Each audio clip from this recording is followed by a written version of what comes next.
এক চুবড়ি টমেটো তুলেছি আমাদের গাছ থেকে উঠোনের। বেশ টমেটো নিতে হবে, এরকম লাল লাল টমেটো নিতে হবে করার জন্য। 3টে সিটি দেব, দিয়ে আমি এই ঢাকা পেঁয়াজ দিয়ে দিলাম, টুকুয়া রসুন আর এইটুকু আদা দিয়ে দিলাম, আর 4টে শুকনো লঙ্কা দিয়ে দিলাম। আমার পাল্পটা বার করা হয়ে গেছে, দানা খোসাটা ফেলে দিয়েছি। কত সুন্দর দেখুন রংটা এসেছে, আমি কোনো রং টং মিশাইনি, দেখেছেন এখন অরিজিনাল কালার। সামান্য একটু নুন দিয়ে দিলাম, একটু ভিনিগার দিয়ে দিলাম।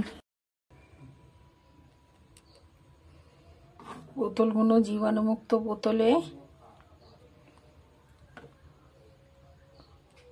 ভরে নেব। মোমবাতি থাকে তাহলে মোমবাতি একটু গরম করে নেবেন। টমেটোর কেচাপ কেমন লাগলো জানাবেন।